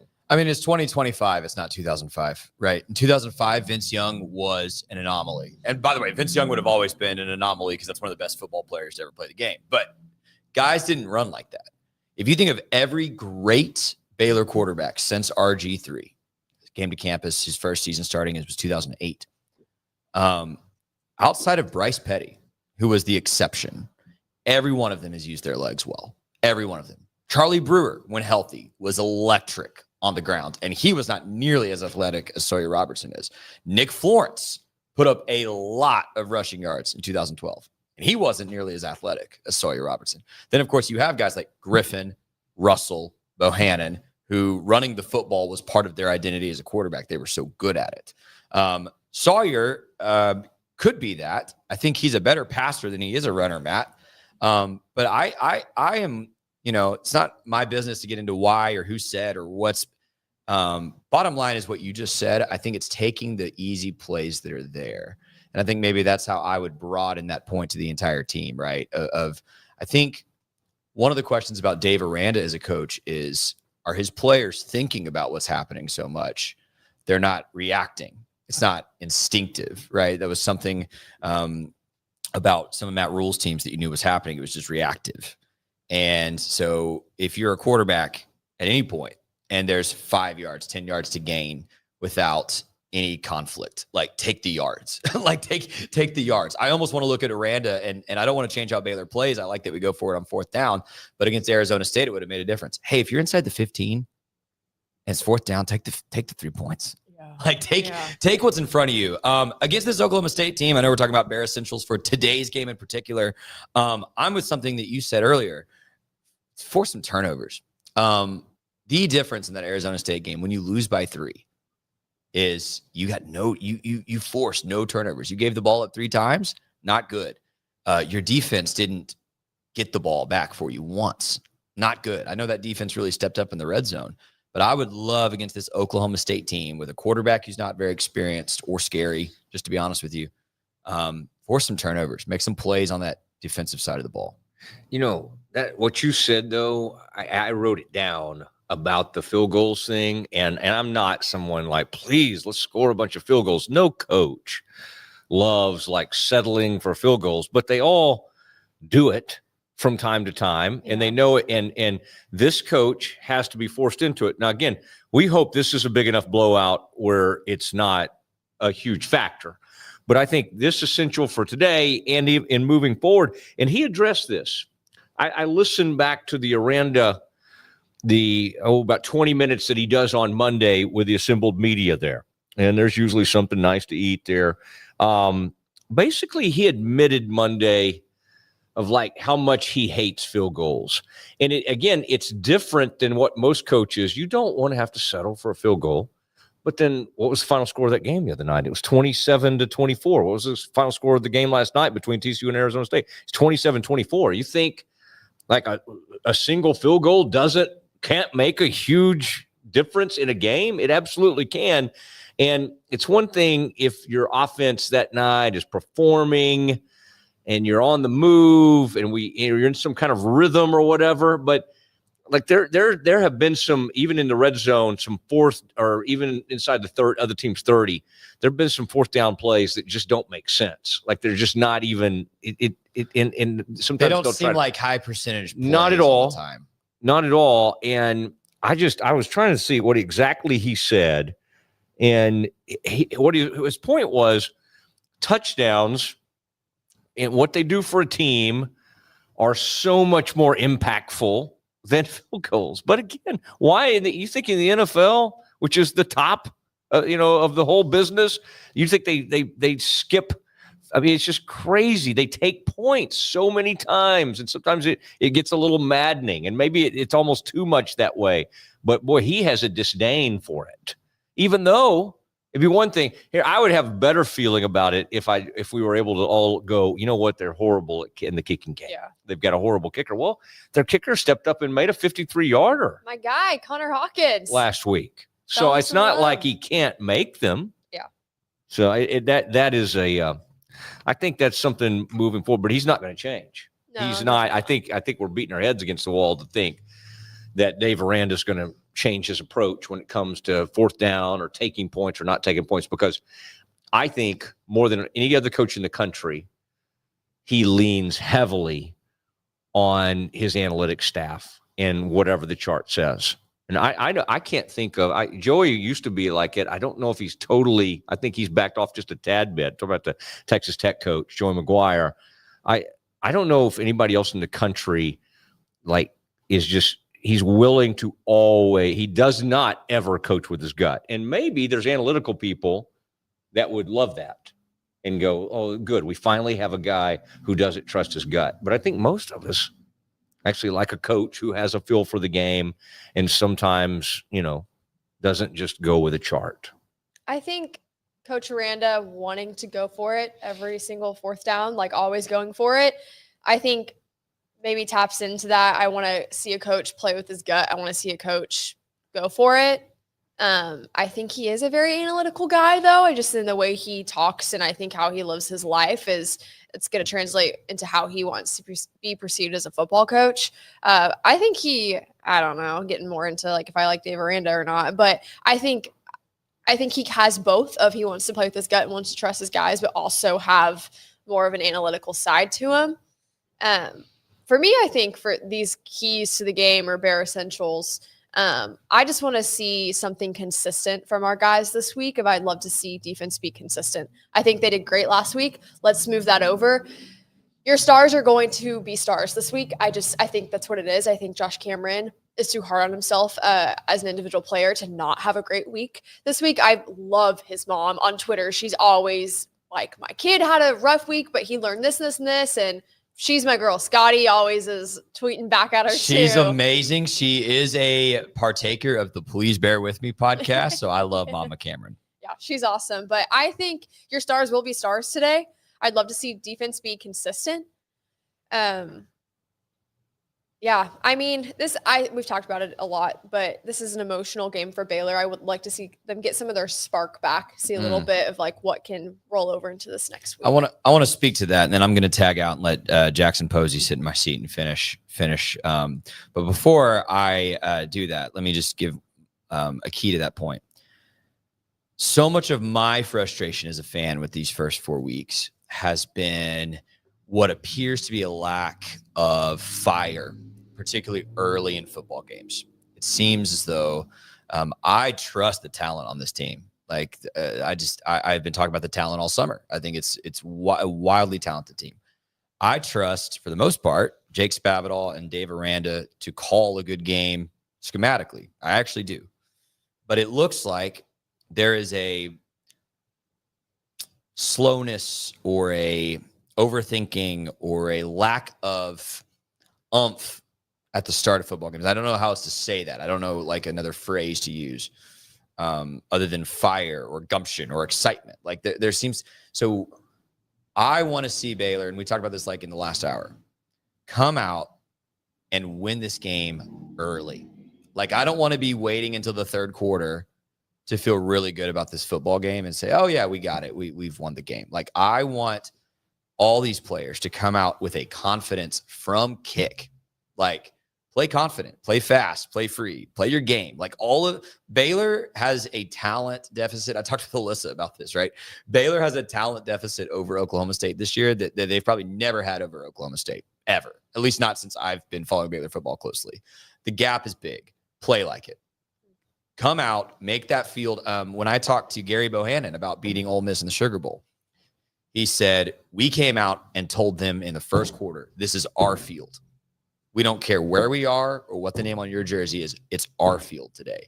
I want to see that kind of approach from Baylor early in this game. Come out, dominate the game early. Before I tag team Jackson in, we do need to thank Ascension Providence, particularly their orthopedics and sports medicine division. Thank you so much for sponsoring Green and Gold Game Day. They've given us this brand new trailer that we'll include in our ad breaks moving forward this season, but we want to run it for you right now really quickly, and we'll come right back. You want the best for your body. You want Ascension Providence, the largest sports and orthopedics group in Central Texas. Using innovative and cutting-edge technology, we're able to understand your body better than ever, delivering treatment with precision. And with our fellowship-trained and board-certified doctors, you'll receive excellent care. Work with a team dedicated to your health, wellness, and safety. So you can perform at your best. Ascension Providence, caring for Texas families for over 120 years.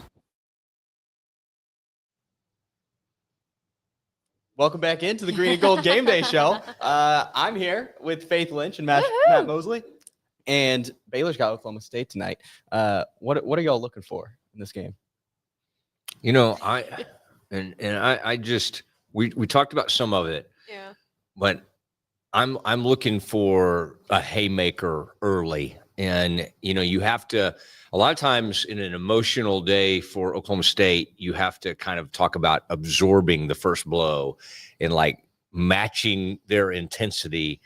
I don't know how you match Jackson like just weirdness. I think there's a lot of weirdness that's going to be in the air there. And I've been kind of trying to check in as we get closer to kickoff, like what some of the scenes are like, some of the signage, some of the things that are out in the parking lot. And I said this earlier, I've seen it time and time again, where a fan base is ready for a change. And this TCU was like this. They're like, I think Gary's gotten stale. I think things are, and then it happens.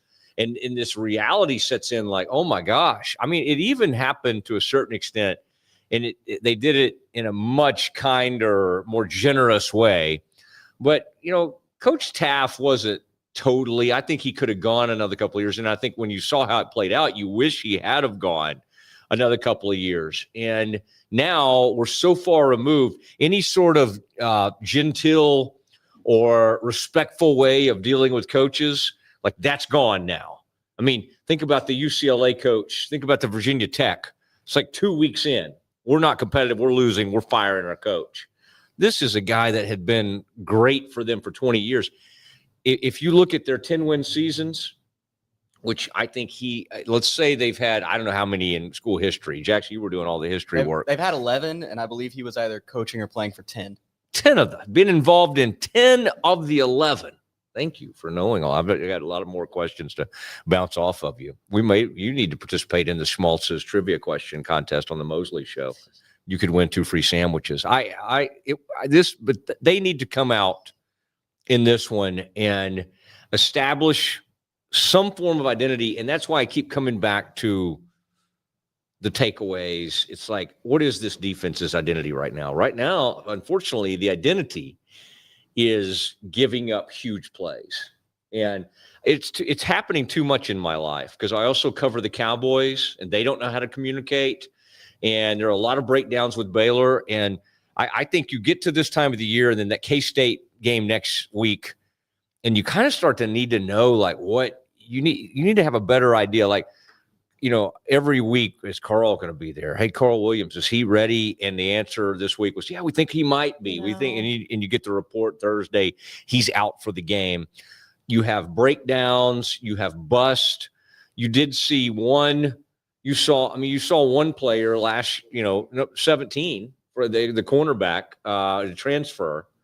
I thought he actually had some moments in that game where he was sticky on the outside. It's just in Reading has been nice. There are individuals. I think the most encouraging sign from that Arizona State game was like, and Dave talked about it, Jackie Marshall. We're like, who's the star? Like, who's the man? We thought Keaton might be. You go into a season, you're like, who are the big dogs on defense? And we needed it, and Baylor needed it to be Jackie. Yeah. And he just got hurt, and he wasn't ready, and all that kind of stuff. Against Arizona State, he started making like huge plays. And so that today has to lead to the turnovers. And the good news is, what a great team to face if you want takeaways. What a team that's reeling, a quarterback that barely has any confidence, and they just lost to Tulsa. Now, again, can you imagine Baylor Twitter and if it's close at halftime, people are not going to react in like a reasonable, it's tough. It was tough with Gundy. They just ran into that was a reasonable reaction to the loss at TCU in 2021. Because that team, we didn't know how good that team was going to be. We knew they were pretty good. But there was enough talent on that TCU team that you kind of could have seen something like that coming.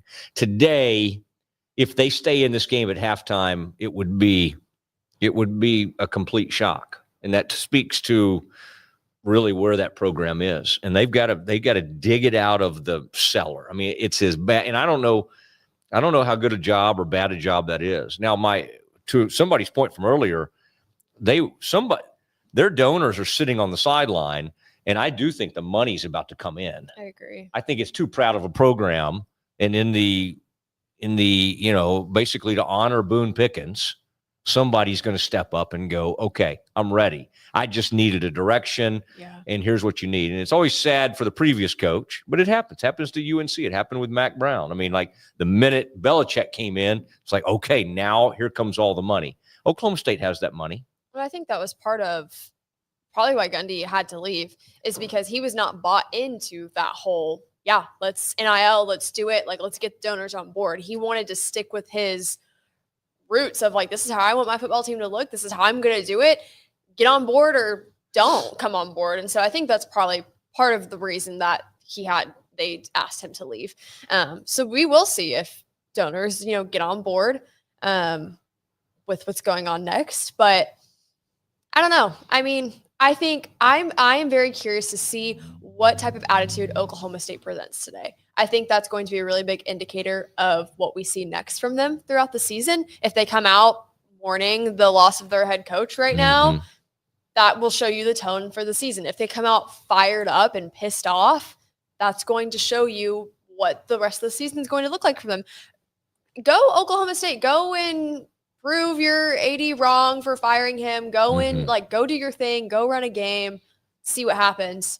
But it will be interesting to see the moods. I don't think I've really talked about maybe seeing how the feelings of each team is really going to reflect their play today. Jackson, what are your keys to the game? Yeah, I would expect there to be some type of like dead cat bounce, Jerry Kill at TCU in 2021 type thing early on. The problem is there's just so little left of what was the great Oklahoma State teams of the past. You look at last year, 52-0 loss to Colorado to end that season. You open this season with a 69-3 loss against Oregon in your first FBS game. Obviously, the home loss against Tulsa, which maybe was the best you looked in any FBS game over that 3-game span. That's a home loss to Tulsa. And so I expect Oklahoma State to start relatively fast.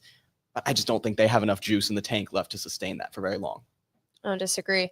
When we come back, we're going to take a quick break. We will be talking about our predictions, final words, 9 minutes to kick off, getting ready to see what's going on in Stillwater. Stay tuned for our predictions. Cole Posey, and I'm a third-generation Baylor Bear.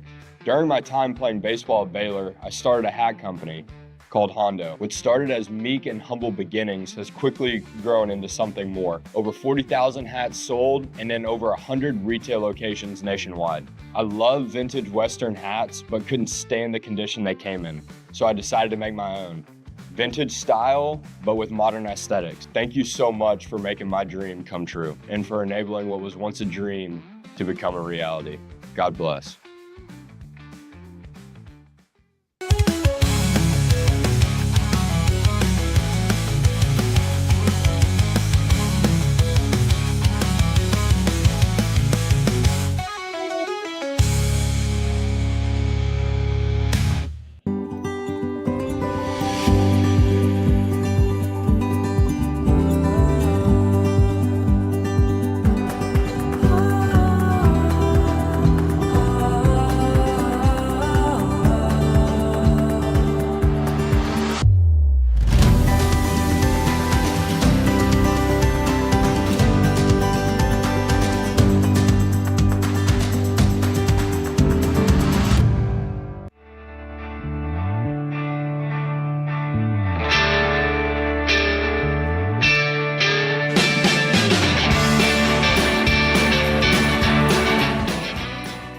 Welcome to a special edition of the Doomsday Podcast, coming to you from the Star in the players' meeting room with defensive coordinator Matt Eberflus. You now have two responsibilities this year that you didn't have last year, and that's being a first-time head coach and calling plays for Dak Prescott for the first time.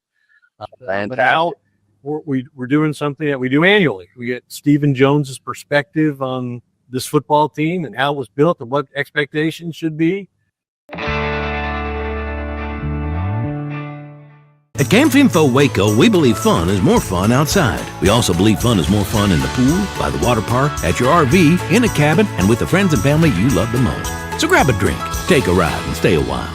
We think you'll discover that fun is more fun outside, too. Hey, what's up? My name's Scotty, and I used to host a Baylor football podcast called Please Bear With Me, and I'm so excited to finally let you know that we are so back, baby. Please Bear With Me is coming back not only as a podcast, but as a YouTube show on the Rogue Media Network.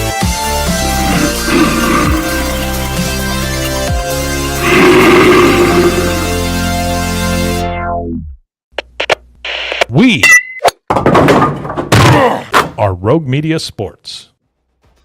365 Sports Green and Gold Game Day is made possible in part by Ascension Providence here in Waco.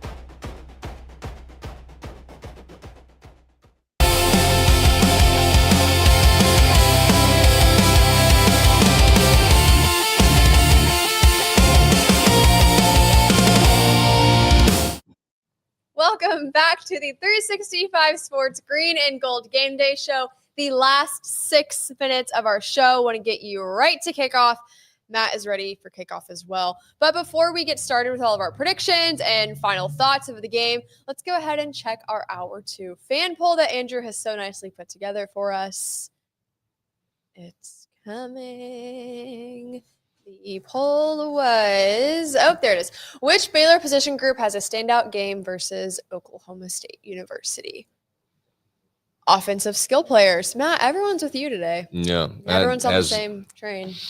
As is usually the case, right? Is that what it is? The Matt Mosley Mind extension? That's is right. In our poll group. I just think this is what people want to see. Yeah. And it's what Aranda called for. And they did not perform well enough against Arizona State. And this would be a great game to go grind out yards in a lot of different ways and to have some balance. And if you've got these great running backs and you have one who's really, really good, turn him loose. Like there's no reason in the world why you wouldn't go on the road and let him get after it. It's not. I mean, I think he should be fresh. So I think that'd be good. B-Wash. Yeah, let him go. Yeah. Let him go. Him, Josh Cameron, Trig, I think also is going to have another great game today. But I think, again, like, I don't know, I'm a big defense. I like to see improvement. I like to see consistency. So when we've been talking about defense the first 2 games, then we make a change and it works a little bit last game. I want us to stack days. I want us to continue to build on that. So I'd like to see I have a hard time remembering like a time when I had less of an idea of like who the pass rushers are on a team. And I know they've had some guys get injured and they've had a revolving door to a certain extent, but generally, even going back to the Rule era, you really knew where the pressure was coming from. And there's no consistency with this team. And so this would be a big day to get after a young quarterback who struggled a lot, and treat him like Oklahoma treated Auburn's Jackson Arnold. I mean, they sacked him 9 times in that game. And I know, Oklahoma cheated in that game and they were hiding wide receivers. But you have to affect the quarterback, and Baylor has not done that. In fact, the quarterback has been able to run too much, and that's a great place to start, is to eliminate that to the best you can. This is not a guy who should be running wild on you, but I promise you they'll try. Yeah. Why wouldn't they? No, I don't disagree. I'd love to see them try it. Do you want to do score updates along with our predictions? Yeah, I want to go first. I want to hear this, but I want to see Jackson here in a second. Jackson can kick us off in his attire over there. Excitement of yes. Look, I was inspired by our mutual friend Baylor legend Gerald McNeil, and look, I am also 5'7". I'm 135, not 145. And so this jersey might be a little large on me. It does go several inches past my knees. But Dave, if you need somebody to play in garbage time, I will put my body on the line. Doug Meacham, I'm willing to enter the transfer portal for this week, though. Give me the Bears 45 to, let's call it a really annoying 16 in a game where the Bears start slow, but ultimately find the groove in the second half. I just watched the ending of Rudy, and I saw Rudy Rudiger, and I saw him get in there and make that sack, and everybody was wanting Rudy to go in. And that was whoever that actor is, he's about Jackson's size. He was wearing number 45. Right now, Jackson's in 95. I would like to see for one play Jackson line up. Throw me in a nose tackle. Oh, yeah. Line up right over that Oklahoma State center. Oh, I think they couldn't get out of their stance. They'd be laughing so much. But no, I think Jackson's feisty enough that he'd make a play and he'd use that swim technique. I'd wake up real rested the next day. Real rested. Oh gosh. I'll go with just a nice 42-14 Baylor. I don't know. I'm very curious to see how both of these teams are going to come out in the first 10 minutes of how they want to establish their identity in this game. But I do think Baylor is going to have an opportunity to really make some noise and kind of run over OSU. So I'd like to see them happen. Love a high-scoring game for us, low for OSU, and see what happens. All right, 52-14. I'm adding to what I said on my show. It's now 52-14. And Oklahoma State clowned on Baylor in 2020, if I'm remembering that correctly. It's time for the Bears to clown on them in their misery. Thank you, Matt. Let's do it. Clown on him. Well, guys, thank you so much for tuning in with us this morning. It's always a joy to spend our time with you. Thank you for watching. We appreciate you. We will see you next week. Home tailgate versus K-State. Sick 'em Bears. Let's get after it. At Hellberg, we've received accolades for our barbecue, but my real passion is in cultivating world-class culinary experiences that bring people together. We would love to cater your next event. You receive a fully personalized experience complete with a custom menu that's sure to impress your guests. And even though we're known for our barbecue, it goes way beyond that. We've done everything from boxed lunches to grilled oysters and whole roasted pigs. Basically, if you can dream it, we can do it. This is at the heart of what we do. This is Hellberg. At Camp Info Waco, we believe fun is more fun outside. We also believe fun is more fun in the pool, by the water park, at your RV, in a cabin, and with the friends and family you love the most. So grab a drink, take a ride, and stay a while. We think you'll discover that fun is more fun outside, too. I mean, yeah, a new coach comes in, they're going to churn the roster. I think that's just we've got all these transfer portal stats and what Dion did and what Fritz has done. I mean, that's the deal, man. That's the game that's being played nowadays. Maybe a little bit unknown at quarterback. I mean, unknown to the rest of the world, but, you know, he dove into the portal and got a guy who is super, super athletic. South Dakota State's really good. Give us a little bit of breakdown about what they can do and what Oklahoma State needs to be worried about. Look at that form right there. I need to say nothing else about this because I found one. When Central National Bank decided to partner with Baylor women's basketball, we didn't know exactly what that partnership would look like. What brings you into the bank today?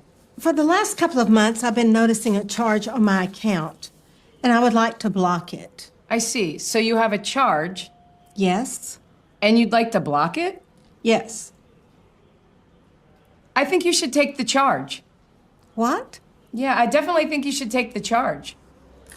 I don't think you understand. Sometimes you just have to take one for the team. Is there a manager available? We love that Coach Collin is all about the team. Once we get the vocabulary down, the sky's the limit. Central National Bank, proud partner of Baylor Athletics and Baylor women's basketball. I have Mac Rhodes, director of Baylor Athletics, on the phone. Mac, can you tell Peggy why she should take the charge? Of course she should take the charge. Wait, are you at the bank again? And who is Peggy? I'm Cole Posey, and I'm a third-generation Baylor Bear. During my time playing baseball at Baylor, I started a hat company called Hondo, which started as meek and humble beginnings, has quickly grown into something more. Over 40,000 hats sold, and in over 100 retail locations nationwide. I love vintage Western hats, but couldn't stand the condition they came in, so I decided to make my own. Vintage style, but with modern aesthetics. Thank you so much for making my dream come true and for enabling what was once a dream to become a reality. God bless.